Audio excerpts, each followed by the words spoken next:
Hi there, this is Trista Nova Chang, and today I'm going to read my amended complaints and injunction request for injunctive relief from the federal courts. It was Chang v. Ducey, but now it's I'm amending that to include the entire Trump administration, as well as Pete Buttigieg and DNC Chair Tom Perez for election fraud. So here we go. Dear Judge Marquez, thank you for allowing me to proceed in this case in forma pauperis, that means as a pauper. Today, in response to further developments around the country, I'm amending my complaint to include the defendants of the entire Trump administration, as well as Tom Perez, DNC chair, for his role in carrying out election fraud in the 2020 Democratic primaries, and Mayor Pete Buttigieg for having effectively bribed the DNC to sabotage the Iowa caucus. For the sake of brevity, I point to evidence being a matter of public record. Yet these criminals go unpunished, so that is why today I seek judicial relief, nay, beg your honor to provide the American people with relief from the tyranny of these elected officials. I have prepared court orders for your honor to sign, should you wish to be doing the greatest favor to all humanity. I'm asking your honor today to force all these people to resign, be removed, face prosecution, and preferably get jail time, so as to keep these malevolent, corrupt figures safely behind bars. If it please your honor to agree with my demands, I assure you you will be instrumental in saving countless, even millions of lives. These characters are unfit for office, and their criminal record is paraded in the national news every day. Somewhere, the madness and violence must stop. Unfortunately, our Congress, Supreme Court, White House have all failed to protect us from a virulent form of domestic terrorism from within, as if from a hostile foreign enemy. Your Honor, you and I have a chance to turn this all around. No doubt you are aware of Doug Ducey's criminalization of asylum seekers, so that our beautiful country has institutionalized racism against our allies and friends and families. It is moreover a violation of international human rights and crime versus humanity to allow these, our leaders, to carry out atrocities in our name and with impunity, literally putting kids in cages. It must stop.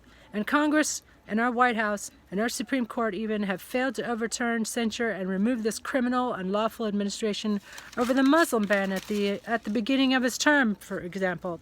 Yesterday, SCOTUS described his attack on DACA as arbitrary and capricious. I'd argue that description befits this entire presidency, and they must all be held accountable and removed forcibly if necessary to prevent further daily atrocities from occurring. Tomorrow, Mr. Trump will be holding a super spreader event, a rally in Tulsa, Oklahoma. He wanted to hold it today, Juneteenth, an obvious dog whistle to his KKK racist supporters to commemorate in some evil fashion the Tulsa massacre of black people that happened 99 years ago today. Happy Juneteenth, by the way. We're all black. We all have common black ancestors. We need to say enough to the powerful, corrupt forces that have undermines everything we hold dear in this country. Our freedoms, our right to fair, free, and safe elections. Do we have a right to leaders who actually carry out the public's best interests?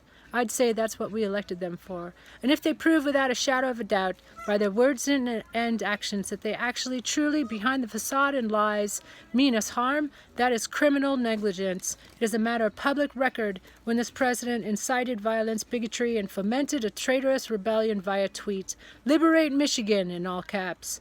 Liberate Minnesota, in all caps. So that his armed supporters showed up at governors' residences, armed to the teeth. He called BLM, Black Lives Matter, peaceful protesters the blanket term thugs, inciting police to open fire on them.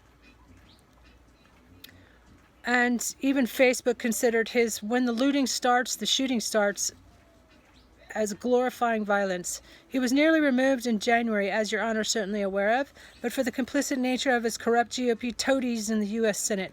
Several even of them acknowledged 45's solicitation of foreign interference in our election and Ambassador Sondland's admission of bribery taking place during the Ukraine scandal, which is by all accounts the tip of the iceberg.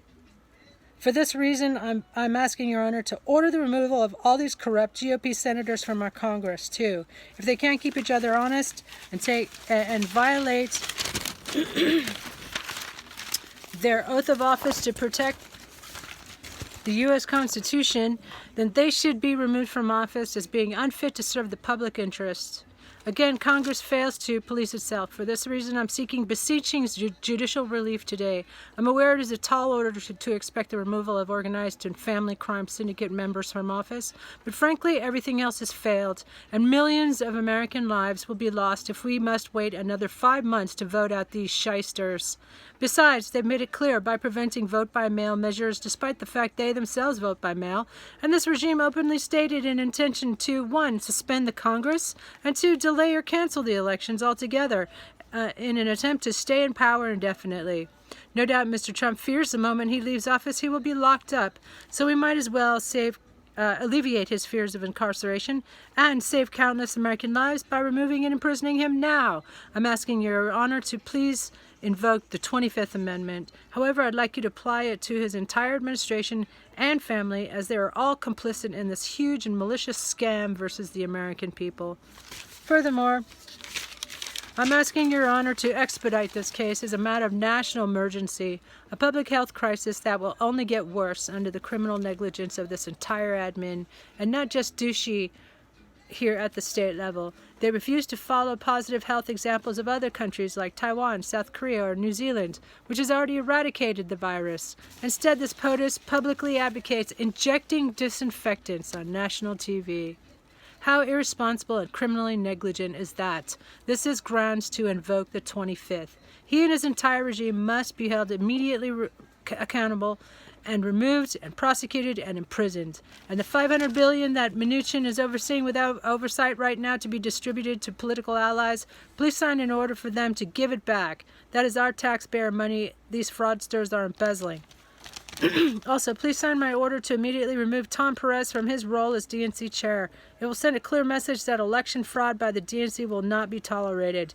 This is in the interest of promoting fair, free, and safe elections in America. Please sign all my orders to get rid of these crooks from our government en masse. They must be forced en masse to resign because they will never go willingly, and have already demonstrated openly again as a matter of public records they will by any means necessary, that includes illegal, unlawful, and brutal means, remain abusing their positions of power. I thank you again, Judge Marquez, for your kind and benevolent consideration in this urgent matter.